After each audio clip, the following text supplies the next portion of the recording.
dari 2001 sampai sekarang tidak terselesaikan. Mau lagi, kita lihat lagi. Dana-dana PIP. Nah, makanya kemarin saya mengatakan bahwa kalau KPK memberikan rekomendasi kepada Kemendikbud, harusnya Kemendikbud sadar. Karena apa, kami ini Dewan, kami sudah bilang setiap rapat, banyak persoalan, lakukan pengawasan, laporkan kepada kami. Tapi kami tidak pernah didengar. Ya kan? Akhirnya sekarang KPK memberikan rekomendasi, baru seakan-akan Kemendikbud kayak kebakaran jenggot. Bahkan kami anggota pemangku kepentingan mau diatur sama Kemendikbud untuk melakukan verifikasi oleh dinas. Loh, Anda sebagai kementerian mau nggak dilakukan verifikasi sama dinas? Jangan suruh dinas, jangan suruh apa yang kita usulkan harus dilakukan verifikasi oleh dinas. Kita ini lembaga tinggi negara, wakil rakyat. Kita yang menentukan anggaran di Indonesia ini. Bagaimana kepala dinas bisa memverifikasi data yang kita berikan? Anda sebagai kepala kementerian mau nggak diverifikasi sama dinas? Bapak Ibu ini kan orang-orang pintar setaunya saya di Kemendikbud. Orang-orang berpendidikan. Kok bisa salah mengambil kebijakan? Anda mengeluarkan Perseksjen yang dimana poin nomor 3 dikatakan bahwa data yang direkomendasikan sebagaimana dimaksud pada huruf B diverifikasi oleh dinas pendidikan. Loh, kita ini pemangku kepentingan usulkan itu dari Dapodik sekolah. Dapodik itu harusnya kan, makanya tadi Pak Andre bilang, operator sekolah itu diperhatikan. Karena semua itu dari operator sekolah. Kepala sekolah aja kadang-kadang tidak tahu apa yang terjadi dilakukan oleh operator sekolah. Dinas pendidikan juga nggak tahu. Nah, kementerian juga. Jadi kalau mau lakukan verifikasi, harusnya kementerian melakukan verifikasi terhadap dinas, dinas lakukan verifikasi terhadap kepala sekolah, hasil verifikasi itu baru diberikan kepada kami. Itu jangan dibolak-balik. Bahkan saya minta Bapak Ibu pimpinan, kita ambilkan rekomendasi kepada KPK, periksa apa yang ada di Kemendikbud. Karena ini banyak persoalan, PIP, KIP, dana BOS, banyak hancur ini. Tolong Ibu, saya minta Pak Pimpinan, kita berikan rekomendasi kepada KPK, periksa dari 2021, 2022, 2023. Nggak usah tambah anggaran kalau memang banyak korupsi, uang negara habis, bukan untuk rakyat. Saya marah Pak Menteri untuk sekian kalinya. Karena memang ini kenyataannya di lapangan. Jangan dong kita dibikin seperti anak kecil. Kok apa yang diusulkan kita mesti diverifikasi oleh dinas pendidikan? Anda mau nggak sebagai menteri diverifikasi oleh dinas? Jangan aneh-aneh lah. Kalian tuh dipilih oleh presiden, harusnya berikanlah yang terbaik untuk rakyat.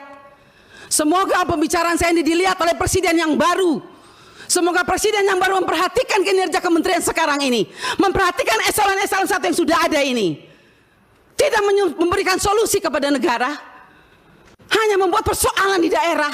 Yang tertinggal tetap tertinggal, yang guru menangis tetap menangis. Bicara plafon digital, mana keadilan untuk daerah 3T?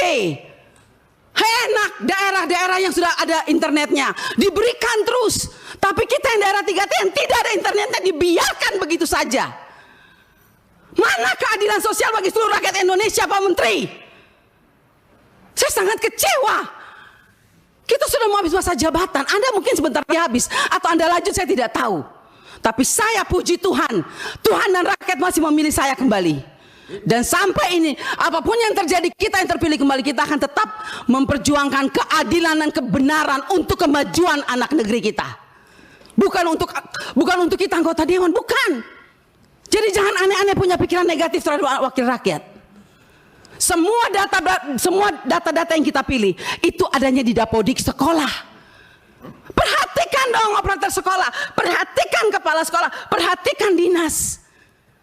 Jangan hanya urus yang besar-besar triliunan, tapi begitu sampai di bawah tidak pernah diperhatikan. Omong kosong semua ini. Saya setuju KPK memberikan rekomendasi.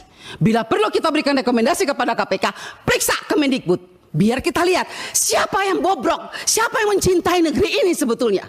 Wakil rakyatkah atau mereka? Jangan begitu dong. Bikin Perseksjen memalukan Bu Sekjen. Ya iyalah, Anda jangan senyum. Anda membuat persection, tidak pikir, masa kita diverifikasi oleh dinas?